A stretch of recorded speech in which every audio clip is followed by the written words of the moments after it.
यामुखे दजामाशकं सजामसे मानोधिपुं चेद्गातवेदो गामश्वन्दुरुषं जगद् अभिप्रदग्नागहि श्रियामापरिपालया सर्वमङ्गलमाङ्गल्ये शिवे सर्वार्थसाधिके शरण्ये त्र्यंबके देवी नारायणि नमोस्तुते।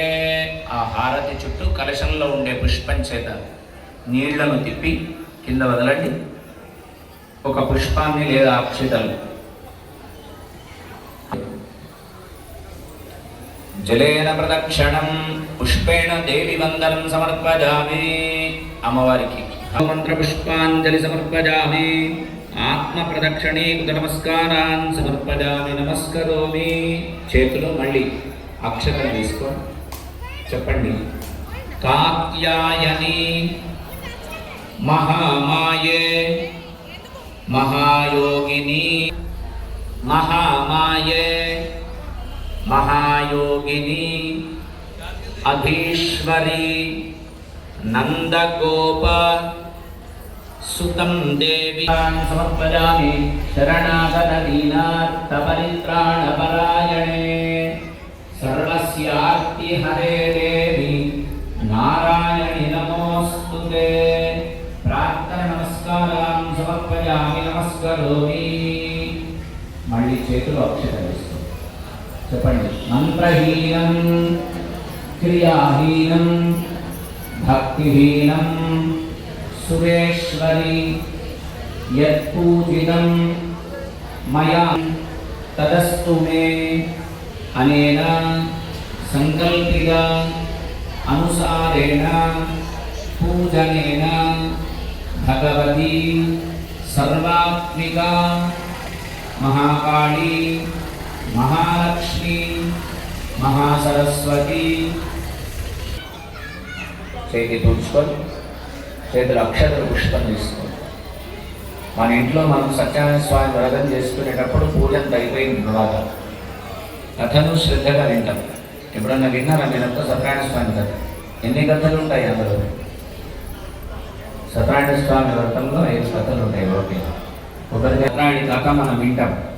కానీ మన దృష్టి ఎక్కడ ఉంటుందంటే అమ్మా నాన్న వాళ్ళు పూజ దగ్గర కూర్చుంటే మన చేతిలో భూతం ఉంటుంది.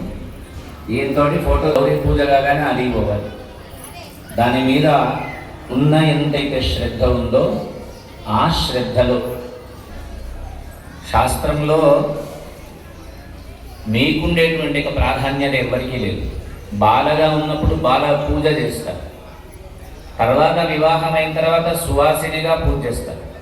దానికి పూజలు పురస్కారం ఏం చేసే అవసరం లేదు. మనం బీటెక్ ఇంకేదో చదువుకొని ఉన్నారు మీరంతా. మరి మన దగ్గర చదువు ఉందేనో, లేదా ధనం ఉందనో, లేదా మంచి సంస్కారం ఉందనో, లేదా మన తల్లిదండ్రులు తాతలు శ్రీమంతులను మనకే మంచి సంబంధం దొరుకుతుంది అనేది మన భ్రమ. ఎందుకంటే వాళ్ళంతా వాళ్ళ బతుకులే వాళ్ళు బతుకుతారు. మీ నాన్నగారికో తాతగారికో ధనవంతులు అని చెప్పేసి నీ కాకలైతే అందం లేకుండా అయితే ఉండదు.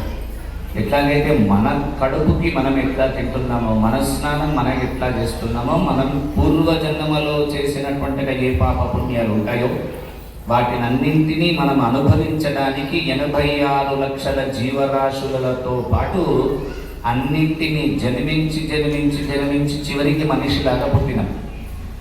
ఇప్పుడు ఆవు ఉందనుకోండి, దానికి పెళ్లి కాకపోతే వ్రతం చేసుకుంటుందా? లేదా మన ఇంట్లో మనం సాగుకునే ఓ శునకం కుక్క ఉంది, దానికి పెళ్లి కాకపోతే ఈ వ్రతం చేసుకుంటుందా? దానికి జ్ఞానం ఉండదు కనుక జ్ఞానం కలిగినటువంటి ఒక మనకి మానవ జన్మ ఎత్తినందుకు మన జన్మ సార్థకత కావాలి. ఏదో అందరిలాగా మనం పుట్టిన చెట్టుకి ఎన్నో పువ్వులు పూస్తాయి. ఆ చెట్టుకు పూసినటువంటి పూలల్లో బుట్టలో మనం తెంపేటప్పుడు కొన్ని కింద పడిపోతాయి. తెంపిన తర్వాత ఇంకొకళ్ళు ఎవరో అడుగుతే ఇచ్చి వేస్తాం. అదే పుష్పాన్ని ఒకళ్ళు నెత్తిలో పెట్టుకుంటారు. అదే పుష్పం కాళ్ళ కిందికి వెళుతుంది. అదే పుష్పం ఒక గుళ్ళోకి వెళుతుంది. అదే పుష్పం మీ చేతిలో ఉండి మీరు పూజ చేసిన అమ్మవారి పాదాల దగ్గరికి వెళ్ళింది. అట్లాగే మనం ఒక వంశ వృక్షంలో పుట్టినటువంటి ఒక పుష్పం మీరు కనుక ఈ పుష్పం ఎక్కడికి వెళ్ళాలి?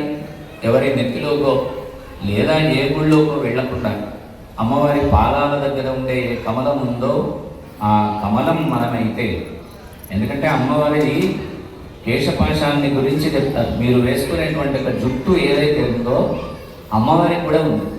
ఇప్పుడు నిన్న నేను చెప్పినాను వెంట్రుకలు విరవోసుకోవద్దంటే ఒకళ్ళు వచ్చేదినారు, అక్కడ అమ్మవారి వెంట్రుకలు కూడా విరవోసుకొని ఉండే కాదు, మేము అమ్మవారితో సమానం, మమ్మల్ని విరవోసుకోవద్దన్నారు కదా. కానీ అమ్మ అవతారం దేనికోసం ఎత్తిందంటే వెంట్రుకలు విరవోసుకొని ఆమె యొక్క శబదం చేసింది. ఇత్తం యదా యదా బాధ దానవోత్త భవిష్యత్.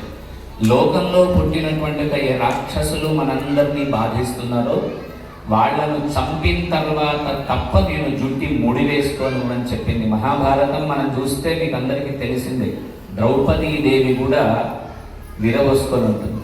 మరి అప్పుడు వాళ్ళకి ఏం కలగలేదంటే వాళ్ళ వెంబడి ఉన్న వాళ్ళంతా యోధులు, వాళ్ళ వెంబడి సాక్షాత్తు శ్రీకృష్ణ పరమాత్ముడు ఉన్నాడు. అటువంటి పరమాత్మ ఉన్నాడు కనుక వాళ్ళు అన్ని కష్టాలు అనుభవించినారు. మనం ఏమనుకుంటామంటే ఎన్నో పూజలు చేసినాం, ఎన్నో గుళ్ళు తిరిగినాం పెళ్లి కోసం, అయినా పెళ్ళవడం లేదనే బాధ మనను కన్న తల్లిదండ్రులకు కూడా ఉంది. ఇన్ని ధనం ఉంది, ఇల్లుంది, వాహనం ఉంది, చదువు ఉంది, అందం ఉంది, అన్నీ ఉన్నా పెళ్లి కావడం లేదు. ఎందుకు? పూర్వజన్మలో చేసినటువంటి ఒక సుకృతం ఒకటైతే, తల్లిదండ్రుల నుంచి వచ్చినటువంటి ఒక సుకృతం ఒకటైతే, మనము ఏ సమయంలో జన్మించినామో ఆ సమయంలో జన్మించినటువంటి ఒక నక్షత్రమో లగ్నమో దాంట్లో ఉండేటువంటి ఒక కష్టాలు ఏమున్నాయో ఆ కష్టాలన్నీ కడతేర్చడం కోసం, మరి ఎందుకోసం వివాహం చేసుకోకుండా జీవితం నడవదంటే మనిషి పుట్టిన తర్వాత గృహస్థాశ్రమంలో ప్రవేశించకపోతే మనను కన్నటువంటి ఒక తండ్రి తల్లి ఎవరైతే ఉన్నారో వాళ్ళ రుణం తీరదు. పెళ్లిలో అని మనం అంటాం, దానికి గొప్పనైనది ఆశ్రమాలు 4 ఉన్నాయి లోకంలో.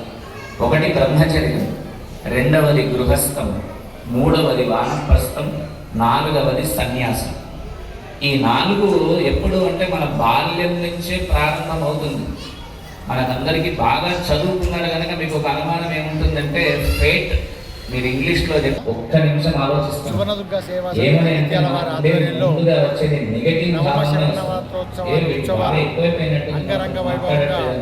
నిర్వహించబడుతున్నాయి.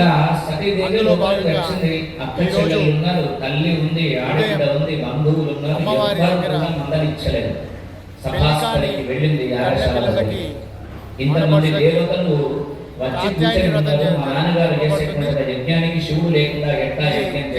మొట్టమొదటిసారిగా అలాగే ఈరోజు